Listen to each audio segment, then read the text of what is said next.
कि इन मिसाइल्स में क्या क्या फ़र्क है और कैसे ये पेनिट्रेट करते रहे। चार चार एयर डिफेंस सिस्टम्स लगे हुए इसराइल के, और फिर भी जाके इतनी तबाहकारी वहाँ मचा दी।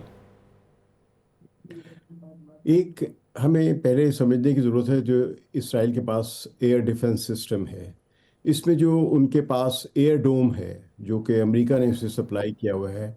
एयर डोम यानी सॉरी आयरन डोम जो है, ये असल में मुकामी यानी हमास के या फ़लस्तीनियों के या हिजबुल्लाह के जो रॉकेट जैसे बहुत ही आप कह लें कि पुरानी नस्ल के जो मिसाइल्स रॉकेट्स थे उनको रोकने के लिए था। क्योंकि वहाँ से अक्सर आते रहते थे, तो इन्होंने कहा कि या एक परमानेंट इंतज़ाम कर लिया जाए। एक तो इसराइल ने अपने जो उसकी अपनी तय करदा जो सरहद है वहाँ पे उसने फसील बनाई हुई है, फेंस जिसको वो, कि तो फेंस नहीं है बल्कि वो कंक्रीट की वॉल है। और साथ उसने ये आयरन डोम खड़ा किया था कि अगर इनसे मिसाइल है तो उसको रोक लिया जाए। तो आयरन डोम जो है वो ईरानी मिसाइल्स के सामने तो बेकार है। लेकिन आयरन डोम्स के अलावा जो उसके पास तीन बड़े हैं, एक उनमें है डेविड स्लिंग जो उनका अपना बनाया हुआ है, एक arrow one, arrow two, arrow three, ये बड़े हाई क्लास के हैं। और सबसे टॉप का जो है वो है थार्ड। तो ये थार्ड एक ऐसा मिसाइल है, ये अमेरिका के बनाए हुए हैं ये, कि जो अगर कोई बड़ा पावरफुल बैलिस्टिक या इवन सॉनिक मिसाइल भी आए, तो ये उसको जब वो मिसाइल क्रूज यानी बैलिस्टिक मिसाइल जो जब ये पहले आसमान में जाता है, फिर ये एक सर्कल बनाता हुआ यानी कौस कौस क़ज़ा बनाता हुआ फिर दूसरी तरफ ये नीचे गिरता है जो इसका हदफ होता है। तो जब ये वापस गिर रहा होता है तो वहाँ पे इसकी स्पीड और भी तेज़ हो जाती है, ग्रेविटी लॉ ऑफ ग्रेविटी की वजह से, यानी वो ज़मीन की उसकी वजह से बढ़ जाती है। तो वहाँ पे एक तो इसका अपना प्रोपल्शन होता है, यानी अपनी जो इसकी पुश होती है, इसका ईंधन जल रहा होता है, दूसरे ग्रेविटी भी होती है। तो वहाँ पर थार्ड के पास सलाहियत है इसको रोकने की, और थार्ड यही सिस्टम जो है जनूबी कोरिया यानी साउथ कोरिया, जापान और अपने ऐसे जो ममालिक जिनको वो समझता है कि वहाँ पर नफरत किया हुआ और अपने यहाँ लगाया हुआ है। तो इन निज़ामों में जब ईरान ने अभी जो यानी अव्वल तो हमें पहले भी याद रखना चाहिए कि ईरान ने से पहले दो मिसाइल के हमले किए थे। एक अप्रैल में पिछले साल है कि उसके बाद एक किया था। तो उसके बाद फिर इसराइल ने फिर किया था ईरान पे हमला, लेकिन ईरान ने उसका जवाब नहीं दिया, क्योंकि अमेरिका ने या दूसरे ने कहा कि जब हम आपसे की बातचीत कराते, मामला तय कराते, आप मजीद हमले ना करें। और जो ईरान की जो मौजूदा क़यादत यानी सदर साहब जो है ये रिफॉर्मिस्ट हैं जो मगरब के साथ अच्छे ताल्लुकात चाहते हैं। पता नहीं हम इस मौजू पे बात कर सकते नहीं कर सकते, लेकिन अगर आप मुनासिब समझे तो आप किसी वक्त इस पर बात कर सकते हैं कि ये ईरान के अंदर कितना बड़ा एक रिफॉर्मिस्ट का नुकसान हुआ है इस सारे हमले की वजह से, जो कि एक पुरअमन तब्दीली ला रहे थे ईरान के दौर अंदर। तो खैर इन लोगों ने अमेरिका की बात मान ली और इसराइल पर तीसरा हमला नहीं किया, जबकि ईरान इन पर तीन हमले कर चुका हुआ है, इसराइल इन पर तीन हमले कर चुका हुआ है।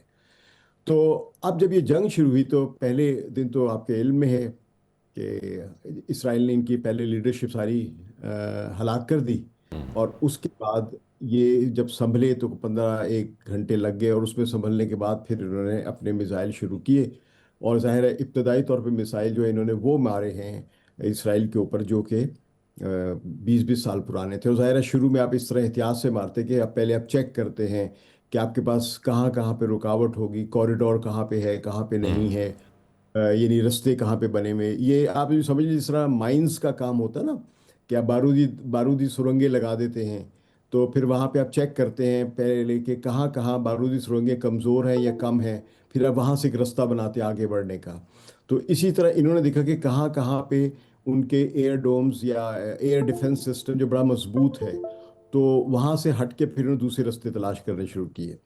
और फिर साथ एक स्ट्रेटजी ये रखी ईरान ने कि अगर मैं लंबा हूं तो आप मुझे रोक दिएगा ज़रा, ठीक है मुबशर? नहीं नहीं, मैं आपको सिर्फ आज आपको मैंने गेस्ट ही इसलिए लिया ताकि आपसे मैं तफसील से बात सुनूं। ठीक है। तो इन्होंने एक एक ये तरीका किया कि जब आप मिसाइल फेंक रहे हैं तो मिसाइल ज़रा सा ईरान का जो है वो महंगा है, यानी वो समझे कि $50,000 से लेकर $2 लाख के दरमियान है। ईरान के मिसाइल्स बहुत महंगे नहीं हैं, जबकि उनका जो एयर सिस्टम डिफेंस सिस्टम जो इसराइल का वो हर लिहाज से महंगा है। मैंने इस पर भी कुछ लिखा हुआ है। मसलन इस वक्त जो अगर चलिए मौजूद रोक लेते हैं अभी कॉस्ट जो है इसकी। तो ईरान ने ये पहले कॉरिडोर बनाने शुरू किए, फिर साथ साथ जब उन्होंने हमले किए तो उस हमले में तीन चार चीज़ें इकट्ठा भेजी। एक तो ये कि बहुत ही हल्के किस्म के मिसाइल भेजे, और फिर साथ ड्रोन्स भी भेजे, और फिर उसके साथ ज़रा हाई क्लास के बैलिस्टिक मिसाइल भेजे, और फिर साथ सुपरसोनिक, और अब उसके बाद वो हाइपरसोनिक पर आ गए हुए हैं। तो इससे ये हुआ है कि जो डिफेंस सिस्टम है इसराइल का, एयर डिफेंस सिस्टम, उसमें ड्रोन्स भी उनके रडार पे आते हैं, उन छोटे मिसाइल्स भी आते हैं, बैलिस्टिक मिसाइल्स भी आते हैं, हाइपरसोनिक भी आते, सुपरसोनिक भी आते हैं, और हाइपरसोनिक भी आते हैं। तो जब मिसाइल पे कोई एयर डिफेंस सिस्टम के रडार पे जब कोई भी एक निशान आता है, तो जो उनके अपने ऑटोमेटिक जो सिस्टम है एयर डिफेंस का, वो रॉकेट फायर करना शुरू कर देता है।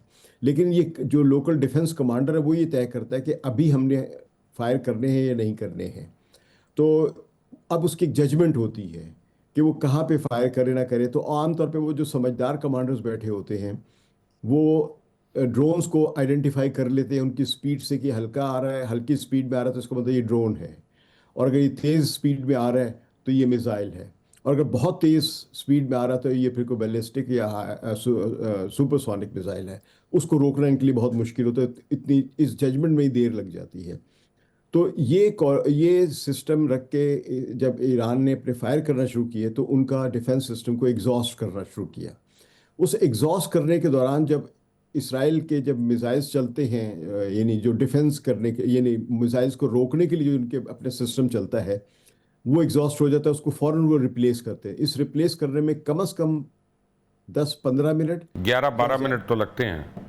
या ज़्यादा 1 घंटा भी लगता है। मतलब थर्ड मिसाइल जो है वो फौरन नहीं रिप्लेस होते हैं। आप इस सिर्फ जो आयरन डोम है इसको जल्दी से क्योंकि इसकी एक बैटरीज होती हैं, एक ही सिस्टम होता है जिसके अंदर कई 50-50 या 100-100 मिसाइल लगे होते हैं छोटे छोटे। तो पूरे एक सेट को निकाल के पूरा एक दूसरा सेट लगा देते हैं, जबकि जो थर्ड मिसाइल जैसे या डेविड स्लिंग जैसे जो मिसाइल है डिफेंस सिस्टम जो है, इनमें एक देर लगती है। तो इस सारे 15 मिनट में 10 मिनट में नहीं तब्दील होते, बहुत वक्त लेते हैं।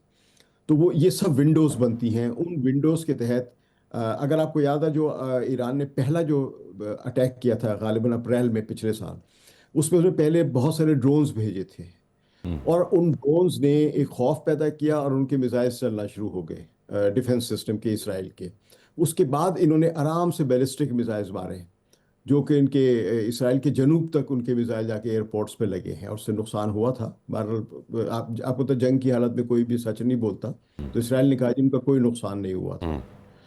तो अब इस सिस्टम में रह के ईरान एक यूं समझ लीजिए कि एक टेक्निकली हल्की कॉस्ट और अभी भी हल्की टेक्नोलॉजी के जरिए हमले करता रहा इसराइल पे, जिससे काफ़ी नुकसान हुआ है।